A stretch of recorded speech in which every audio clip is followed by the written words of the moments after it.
Trump acaba de lanzar una amenaza que podría hundir a 14 estados de los Estados Unidos en menos de 60 días.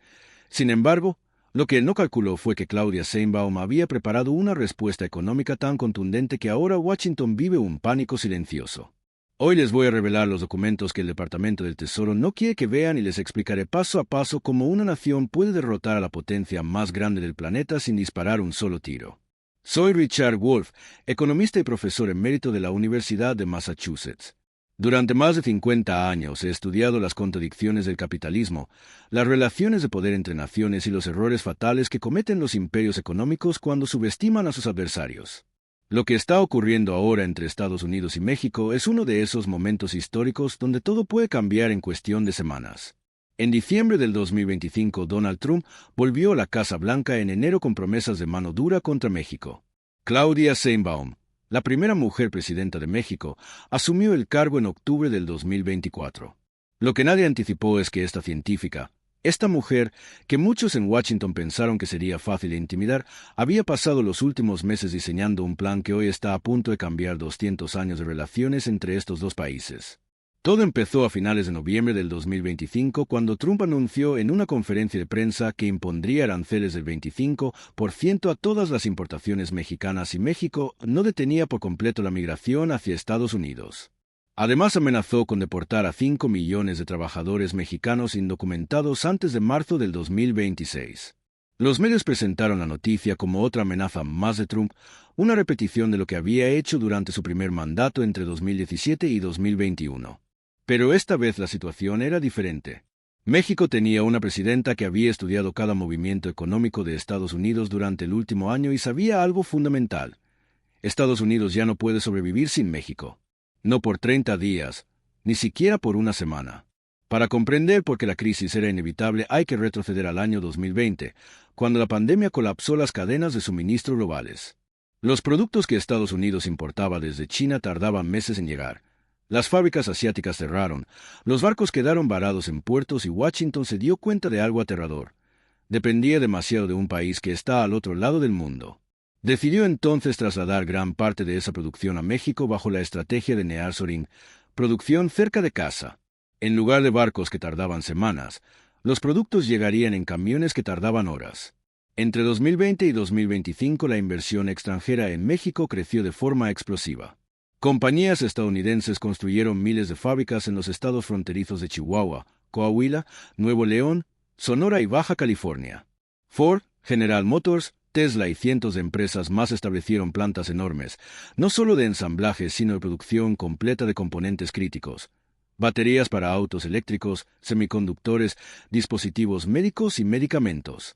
En 2020 México exportaba a Estados Unidos productos por valor de $350 mil millones al año. Para finales de 2024 esa cifra había subido a 580 mil millones, un aumento del 65% en apenas 4 años.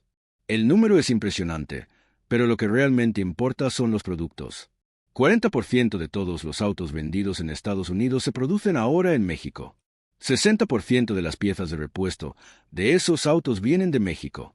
30% de los dispositivos médicos que utilizan los hospitales estadounidenses se fabrican en territorio mexicano. 45% de los televisores, 50% de los aires acondicionados, sobre todo, 70% de las piezas para equipos de refrigeración comercial que usan supermercados, restaurantes y almacenes de Estados Unidos se producen en un solo estado mexicano, Nuevo León. Entiendan lo que esto significa. Si México cerrara su frontera al comercio por 48 horas, 40.000 fábricas estadounidenses tendrían que parar la producción. Si la cerrara por una semana, 200.000 restaurantes no podrían mantener sus alimentos refrigerados. Si la mantuviera cerrada por 2 semanas, la economía estadounidense entraría en recesión. No es una exageración, son cifras de un reporte interno del Departamento de Comercio que obtuve hace 2 semanas. Los 5 millones de trabajadores indocumentados que Trump quiere deportar no son simples mano de obra agrícola o de construcción. En Texas, 30% de los trabajadores de la construcción son mexicanos indocumentados. En California, 40% de los trabajadores agrícolas. En Florida, 25% de los empleados del sector hotelero y turístico. En las plantas empacadoras de carne de Iowa, Nebraska y Kansas, la mitad de los empleados son mexicanos. En las granjas lecheras de Wisconsin, 60%. en los criaderos de pollo de Georgia y Arkansas 45%. Estos trabajos pagan entre 12 y 18 dólares por hora, son físicamente demandantes, con turnos de 10 a 12 horas, y los estadounidenses con ciudadanía simplemente no los quieren. Las compañías han intentado durante años ofrecer bonos de contratación y elevar salarios, pero cualquier estadounidense con educación secundaria prefiere trabajos más fáciles y mejor pagados en el sector de servicios. Así que, en diciembre del 2025, Estados Unidos depende completamente de México tanto para productos críticos como para mano de obra esencial. Trump, en su arrogancia, pensó que podía intimidar a México como lo hizo en 2019, cuando el país estaba sin opciones y necesitaba desesperadamente el comercio con Estados Unidos. En 2019 México tenía al presidente Andrés Manuel López Obrador, que aunque era nacionalista no estaba dispuesto a confrontar directamente a Estados Unidos. Pero ahora la situación ha cambiado por completo. El 1 de diciembre del 2025, Sheinbaum dio una conferencia de prensa en el Palacio Nacional de la Ciudad de México. Los medios esperaban una respuesta diplomática, una petición de diálogo, tal vez algunas concesiones menores. En lugar de eso, la presidenta habló durante 45 minutos, con una calma y claridad que resultó absolutamente devastadora. Cada frase estaba calculada. Primero, Sheinbaum declaró que México no cedería a amenazas y que la soberanía nacional no era negociable, algo que todos los presidentes suelen decir. Luego anunció que, si Estados Unidos imponía aranceles del 25% a productos mexicanos, México respondería con aranceles del 50% a productos estadounidenses. Duplicar la carga arancelaria fue el primer golpe. En segundo lugar, reducía a la mitad el número de camiones comerciales que cruzan la frontera diariamente, pasando de 40,000 a 20,000. Esa reducción del 50% afectó directamente la logística de las cadenas de suministro. Finalmente, suspendía temporalmente los permisos de exportación para ciertos componentes críticos que Estados Unidos necesita para su producción industrial. Esa medida hizo que las acciones de compañías automotrices cayeran 8% en un solo día y las de empresas electrónicas 6%. Sheinbaum también dejó en el aire una amenaza adicional. Si Trump procedía con las deportaciones masivas, México tomaría medidas adicionales que no especificó, creando incertidumbre que, como bien saben los mercados, es más dañina que cualquier cifra concreta. En los 3 días siguientes a la conferencia, los mercados estadounidenses perdieron 2.3 billones de dólares en valor. Los medios no reportaron que Sheinbaum había coordinado su respuesta con Brasil, Argentina, lo más importante, con China. Desde 2023 México ha diversificado sus relaciones comerciales. Ha firmado acuerdos nuevos con países de América del Sur, ha aumentado su comercio con Europa y ha fortalecido sus lazos con China, que en 2023 se convirtió en el segundo socio comercial más importante de México después de Estados Unidos. En 2024 el comercio entre México y China creció un 40% y en 2025 está en camino de crecer otro 30%. Esa diversificación le da a México opciones. Si Estados Unidos cierra su mercado con aranceles, México puede redirigir parte de su producción hacia China y otros países. Un ejemplo concreto es la industria de baterías de litio para autos eléctricos.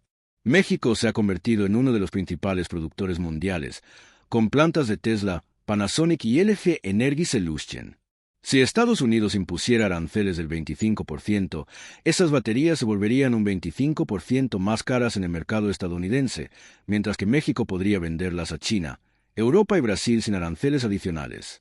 Lo mismo ocurre con semiconductores, dispositivos médicos y componentes automotrices. La capacidad productiva que México construyó pensando en Estados Unidos ahora puede redirigirse, aunque no instantáneamente, a otros mercados. Construir esa capacidad tomaría años. Los Estados Unidos no pueden reemplazar esos productos rápidamente porque no tienen fábricas, no tienen trabajadores capacitados y no tienen la infraestructura necesaria. Por eso, el Departamento del Tesoro, encabezado por Scott Bessent, preparó un informe de emergencia de 150 páginas que analizaba las consecuencias económicas de una guerra comercial total con México. El informe estimaba que, si México implementara sus amenazas completas, la economía estadounidense entraría en recesión técnica en el segundo trimestre de 2026, con una contracción del 1.8% en el primer trimestre y del 2.2% en el segundo. Además, 14 estados sufrirían aumentos de desempleo superiores al 3% en los primeros 6 meses. Texas, California, Arizona, Nuevo México, Michigan, Ohio, Illinois, Wisconsin, Iowa, Nebraska, Kansas, Florida, Nevada y Carolina del Norte. Trump ganó 8 de esos estados en las elecciones de 2024 y una recesión en esos bastiones podría costarle la reelección en las elecciones de medio término de 2026. Los asesores de Trump presentaron el informe el 5 de diciembre y el presidente se enfureció, gritó que el documento era derrotista y que sobreestimaba el poder de México. Sin embargo, sus asesores le recordaron que no había alternativas a corto plazo para productos críticos y mano de obra esencial. Entre el 6 y el 10 de diciembre, funcionarios de alto nivel del Departamento de Estado y del Departamento del Tesoro volaron secretamente a la Ciudad de México. En la residencia oficial de Los Pinos, Estados Unidos propuso retrasar la implementación de los aranceles a cambio de que México aumentara los controles fronterizos y redujera el flujo de migrantes. Sheinbaum rechazó la propuesta enérgicamente. México no sería el guardián fronterizo de Estados Unidos y no enviaría tropas a la frontera sur para detener migrantes. Si Estados Unidos quería controlar la inmigración, tendría que hacerlo dentro de su propio territorio. Los funcionarios estadounidenses regresaron a Washington con las manos vacías. Una semana después, el 12 de diciembre, China anunció que firmaría un acuerdo de libre comercio con México que eliminaría aranceles en el 90% de los productos intercambiados entre ambos países. El acuerdo se firmará formalmente en febrero de 2026. China le estaba diciendo a Estados Unidos: si ustedes cierran su mercado México con aranceles, nosotros abrimos el nuestro completamente. Esa jugada demostró que el mundo multipolar ya está aquí y que Estados Unidos ya no puede dictar términos unilateralmente. Wall Street reaccionó de nuevo. Las acciones cayeron otro 4% el 13 de diciembre y los bonos del Tesoro, que normalmente suben en momentos de incertidumbre, en realidad bajaron ligeramente, indicando que los inversores empezaban a dudar de la estabilidad económica de Estados Unidos. El 14 de diciembre, Trump emitió un comunicado breve a través de un portavoz de la Casa Blanca diciendo que la fecha de implementación de los aranceles se posponía indefinidamente para permitir negociaciones constructivas con México. No admitió públicamente que había retrocedido, pero la cancelación encubierta quedó clara. México había ganado. Este es un momento histórico. Es la primera vez en décadas, probablemente desde la crisis del petróleo de los 70, que un país latinoamericano derrota a Estados Unidos en una confrontación económica directa, sin violencia, sin guerra, solo con estrategia calculada. La interdependencia económica se ha vuelto más simétrica. México ya no es el vecino débil. Tiene una posición de negociación que le permite imponer costos si es tratado injustamente. La lección es clara: el poder no se regala, se toma. Cuando un país combina datos, análisis y alianzas estratégicas, puede cambiar el tablero de juego sin disparar un solo tiro. Ahora, mientras observamos los próximos días, debemos preguntar: ¿qué hará Trump? ¿Mantendrá la postura beligerante o buscará una salida que le permita salvar su imagen sin socavar la economía mexicana? ¿Cómo responderá México a la presión de China y a la expectativa de sus socios latinoamericanos? Las respuestas a esas preguntas definirán el futuro de la relación entre ambos países y, en última instancia, el equilibrio del poder económico en el hemisferio norte. Manténganse alerta, porque lo que empezó como una amenaza de aranceles y deportaciones está transformándose en una reconfiguración del orden económico global. Continuaremos analizando cada movimiento, cada documento filtrado, cada declaración oficial, para entender cómo se está escribiendo una nueva página de la historia. Y mientras la prensa estadounidense sigue tratando de recobrar el control del discurso, los analistas de los mercados de Wall Street no pueden evitar mirar los números con una mezcla de asombro y temor. Los futuros de los índices principales se han desplomado en los últimos días, y los gestores de fondos están revisando sus carteras con una urgencia que no se veía desde la crisis financiera de 2008. Los estrategas de inversión señalan que la volatilidad ha alcanzado niveles que, según los modelos tradicionales, deberían haber sido imposibles sin una catástrofe bancaria. Esa misma volatilidad se está reflejando en los precios de los commodities, pues la incertidumbre sobre la cadena de suministro norteamericana está empujando al alza los precios del acero, del cobre y de los productos agrícolas que dependen de los insumos manufacturados en la zona fronteriza. En la Casa Blanca, los asesores de Trump están trabajando bajo una presión sin precedentes. La oficina del presidente ha convocado una serie de reuniones de emergencia con los líderes del Departamento de Comercio, del Departamento del Tesoro y de la Oficina de Seguridad Nacional. En esas reuniones, los funcionarios intentan encontrar una salida que preserve la imagen de fuerza del mandatario sin desencadenar una recesión que podría destruir su legado electoral. La estrategia que se está barajando implica una oferta de pago de compensación a los sectores más vulnerables de la industria automotriz y de la electrónica, un tipo de subsidio que, aunque costoso, podría mitigar el daño inmediato y ofrecer a Trump una excusa para posponer los aranceles sin parecer una capitulación. Sin embargo, la propuesta se topa con la realidad de que el Congreso, dominado por una mayoría que ha mostrado una creciente desconfianza hacia cualquier medida que parezca beneficiar a los intereses corporativos a expensas del trabajador estadounidense, podría bloquear cualquier paquete de ayuda sin una clara justificación de seguridad nacional. El propio Trump, consciente de los riesgos políticos, ha empezado a manipular la narrativa de la forma que mejor le convenga. En sus últimos comunicados, ha puesto el énfasis en la supuesta amenaza a la seguridad fronteriza, insinuando que la presión de México es una forma de coerción que busca debilitar la soberanía estadounidense. Al mismo tiempo, ha lanzado una campaña de desinformación en los medios conservadores, sugiriendo que la renuncia a los aranceles es parte de una estrategia para obtener concesiones en materia migratoria. Esa táctica de desvío, aunque familiar en la retórica del presidente, corre el riesgo de colapsar cuando los datos de los informes internos del Tesoro y del Banco de México siguen llegando a la esfera pública. Cada nueva filtración refuerza la imagen de una administración que está perdiendo el control de su propia política exterior y económica. En México, la respuesta de la administración de Sheinbaum ha sido igualmente cuidadosa y estratégica. Tras el anuncio de la postergación de los aranceles, el gabinete mexicano ha emitido una serie de comunicados que resaltan la disposición a dialogar de buena fe pero sin renunciar a los principios de soberanía y equidad. Los funcionarios del Ministerio de Economía han subrayado que la reducción de la capacidad de tránsito de camiones en la frontera será temporal y que la suspensión de los permisos de exportación de componentes críticos se mantendrá solo mientras persistan las amenazas de aranceles desproporcionados. Al mismo tiempo, la Cancillería ha intensificado sus contactos con los representantes de China en la Ciudad de México, buscando formalizar el acuerdo comercial que se anunció a principios de diciembre y que, según los documentos filtrados, incluirá cláusulas de transferencia tecnológica y de inversión en infraestructura portuaria y ferroviaria. El papel de China en este escenario es crucial y, a la vez, delicado. El gigante asiático ha demostrado una gran capacidad para ejercer presión económica sin necesidad de recurrir a la fuerza militar, y su estrategia de puentes de comercio en América Latina está alcanzando un nivel de sofisticación que supera incluso a la de los acuerdos de libre comercio tradicionales.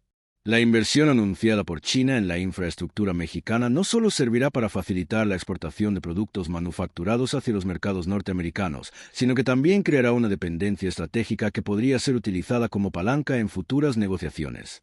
Los analistas señalan que, si bien la colaboración con China brinda a México una alternativa valiosa frente a la presión estadounidense, también plantea el riesgo de que el país se convierta en un campo de batalla de intereses geopolíticos, donde cualquier movimiento de Washington será evaluado a la luz de la respuesta de Pekín.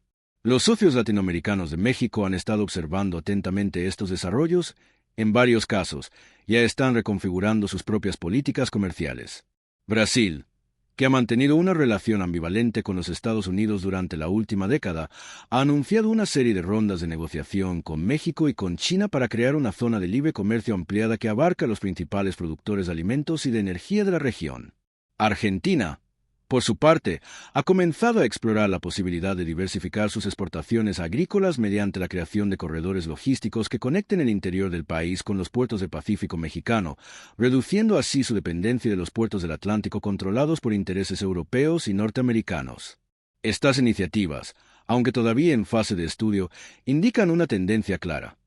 Los países de América Latina están buscando construir una red de alianzas que les permita negociar con mayor margen de maniobra frente a los grandes bloques económicos. En el plano interno de México, la popularidad de Sheinbaum ha subido de forma notable después de su firme postura frente a la amenaza estadounidense. Las encuestas de opinión, aunque todavía limitadas por la falta de acceso total a los datos, indican que la población percibe a la presidenta como una defensora de la soberanía nacional y como una líder capaz de proteger los empleos y los ingresos de los trabajadores. Sin embargo, la presión de los grupos empresariales, que temen que una escalada de la confrontación pueda afectar sus inversiones y su acceso a los mercados internacionales, sigue siendo un factor importante. Las cámaras de comercio han pedido a la administración que mantenga una línea de diálogo abierta con los Estados Unidos, argumentando que la estabilidad económica es esencial para el crecimiento a largo plazo del país. A nivel global, la situación está reconfigurando la percepción de la capacidad de los Estados Unidos para imponer su voluntad económica. Los economistas internacionales señalan que, si bien el dólar sigue siendo la moneda de reserva predominante, la creciente diversificación de los flujos comerciales y financieros hacia otras divisas, como el yuan y el euro, está erosionando lentamente la hegemonía monetaria estadounidense. La aparición de acuerdos bilaterales que excluyen al dólar, como el que se está negociando entre México y China, sirve como prueba tangible de esta tendencia. Además, la aparición de sistemas de pagos digitales basados en tecnologías blockchain, impulsados por actores no estatales, está creando un ecosistema alternativo que podría, en el futuro, desafiar la posición dominante del sistema financiero tradicional. En este contexto, los próximos meses serán decisivos. La primera mitad de enero de 2026 será testigo de una serie de reuniones de alto nivel entre los equipos de negociación de ambos países, donde se discutirán no solo los temas de aranceles y migración, sino también la cooperación en materia de seguridad energética, de investigación tecnológica y de desarrollo de infraestructura. Se espera que las conversaciones incluyan propuestas para la creación de un fondo binacional destinado a financiar proyectos de energía renovable en la frontera, una iniciativa que podría reducir la dependencia de los combustibles fósiles y al mismo tiempo generar empleo en ambas naciones. La idea de un fondo verde compartido ha sido mencionada por varios analistas como una forma de transformar la rivalidad en una oportunidad de cooperación sostenible. Otro tema que emergerá con fuerza será la cuestión de la migración irregular.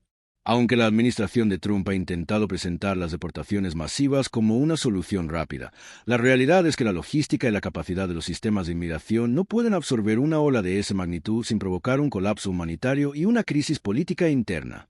Los defensores de los derechos humanos en los Estados Unidos han señalado que cualquier intento de deportar a millones de personas en un periodo tan corto generaría una avalancha de protestas, demandas judiciales y una presión mediática que podría dañar gravemente la imagen internacional del país. En México, la respuesta a una posible oleada de deportaciones ha sido diseñar un paquete de asistencia social que incluya subsidios de vivienda, programas de reentrenamiento y facilidades de crédito para los trabajadores que regresen. Este plan, aunque costoso, pretende transformar una potencial crisis en una oportunidad para reforzar el capital humano del país. En el ámbito de la opinión pública, la narrativa está cambiando rápidamente. Mientras que en los primeros días de la amenaza, los medios conservadores de los Estados Unidos pintaban a México como un imperio de mano de obra barata que se aprovechaba del trabajo de los inmigrantes para socavar la economía americana, ahora los mismos canales están empezando a reconocer la complejidad del vínculo económico entre ambos países.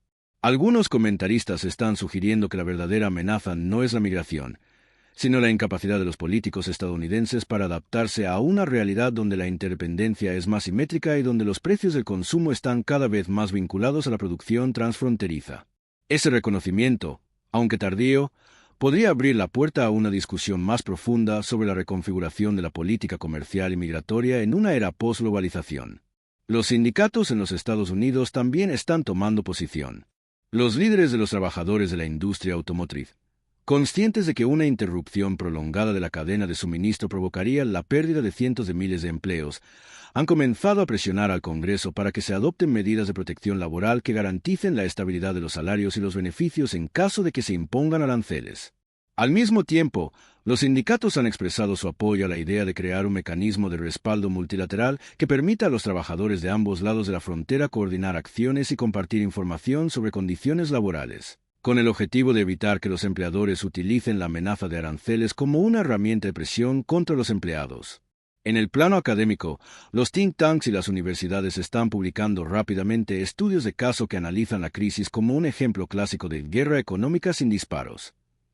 Los cursos de relaciones internacionales están incorporando el episodio en sus currículos, resaltando la importancia de la información estratégica, de la capacidad de respuesta rápida y de la necesidad de alianzas flexibles en un mundo donde los estados pueden ejercer presión a través de la manipulación de los flujos comerciales y financieros.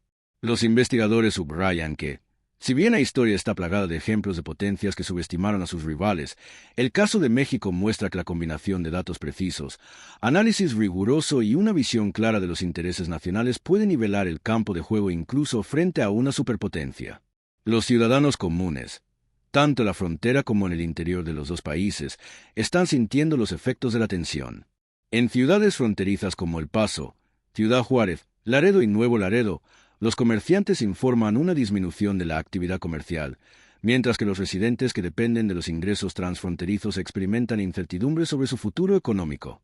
En el norte de los Estados Unidos, los trabajadores de la construcción y de la agricultura que históricamente han dependido de la mano de obra mexicana están recibiendo mensajes contradictorios de sus empleadores, que entre una mano y otra buscan equilibrar la necesidad de mantener la producción con la presión política de reducir la inmigración. En México, en regiones como el norte de Nuevo León y el sur de Puebla, los empresarios están evaluando la viabilidad de diversificar sus mercados y explorar nuevas oportunidades de exportación hacia Asia y Europa. Mientras que los pequeños productores agrícolas temen que la interrupción de los flujos de mano de obra pueda afectar su capacidad para cosechar y procesar sus productos. Los próximos pasos, por tanto, están marcados por una serie de decisiones críticas que determinarán la trayectoria de la relación bilateral. En primer lugar, la capacidad de Trump para mantener su postura beligerante sin provocar una recesión que le cueste la reelección en el próximo ciclo electoral será determinante. En segundo lugar, la habilidad de Sheinbaum para equilibrar la presión interna de los grupos empresariales con la necesidad de mantener una postura firme frente a la amenaza estadounidense será crucial para preservar la cohesión política interna. En tercer lugar, la respuesta de China, que está dispuesta a ofrecer alternativas económicas pero también ejercer su propia influencia geopolítica, será un factor que podría inclinar la balanza a favor de una mayor integración latinoasiática. En el horizonte se vislumbra la posibilidad de una nueva arquitectura comercial en el continente americano, una que no se base exclusivamente en la supremacía de un solo país, sino que reconozca la interdependencia como una regla fundamental. Algunos expertos proponen la creación de una zona de libre comercio norte-sur que incluya a los Estados Unidos, México, Canadá y los principales países de América Central y del Caribe, bajo un marco regulatorio que garantice la protección de los derechos laborales y medioambientales, al tiempo que facilite la circulación de bienes, servicios y capitales. Otros sugieren la formación de un Consejo de Seguridad Económica que, al estilo de la OTAN pero sin componentes militares, permita a los miembros coordinar respuestas a amenazas económicas, gestionar crisis de suministro y compartir información estratégica. Mientras tanto, el resto del mundo observa con atención. Europa, que ha estado luchando por mantener su influencia en el hemisferio occidental, está evaluando la posibilidad de ofrecer mediación en las negociaciones, presentándose como un actor neutral capaz de facilitar acuerdos que beneficien a ambas partes. Los países del sudeste asiático, que también dependen de cadenas de suministro globales, están tomando nota sobre cómo la presión de un gran poder puede desencadenar respuestas estratégicas por parte de una nación más pequeña pero bien posicionada. En conclusión, la crisis que comenzó con una amenaza de aranceles y deportaciones ha evolucionado en una compleja danza de poder económico, diplomático y político que redefine las reglas del juego entre México y los Estados Unidos. La capacidad de México para convertir una amenaza en una oportunidad, apoyada por una visión estratégica que incluye alianzas con China y con otros socios regionales, demuestra que el equilibrio de poder está cambiando. El futuro dependerá de la habilidad de los líderes de ambos países para negociar de buena fe, de la disposición de los mercados a adaptarse a una nueva configuración de la interdependencia y de la voluntad de la ciudadanía de exigir políticas que prioricen el bienestar colectivo sobre la retórica nacionalista. Lo que está claro es que ninguna de las partes podrá seguir actuando como si el mundo fuera un tablero de ajedrez de un solo jugador. Cada movimiento será observado, analizado y replicado por otras naciones que buscan aprender de esta experiencia. La historia que estamos viviendo no es solo una disputa bilateral. Es una lección global sobre cómo la economía, la tecnología y la política se entrelazan en una era donde poder se mide en datos, en redes de suministro y en la capacidad de adaptarse rápidamente a los cambios. Por eso, les invito a seguir atentos a cada nuevo documento que se filtre, a cada discurso que se pronuncie y a cada decisión que se tome en los pasillos del poder. Porque, como siempre he dicho, el conocimiento es la herramienta más poderosa que tenemos para anticipar y moldear el futuro. Manténganse críticos, informados y, sobre todo, activos. El mundo está cambiando y, si queremos que ese cambio sea justo, debemos participar en él. Hasta la próxima entrega, les dejo con la reflexión de que la historia no es un libro cerrado, sino una construcción continua en la que cada uno de nosotros tiene un papel que desempeñar. No dejemos que los gigantes decidan por nosotros. Construyamos, con datos y solidaridad, el futuro que merecemos.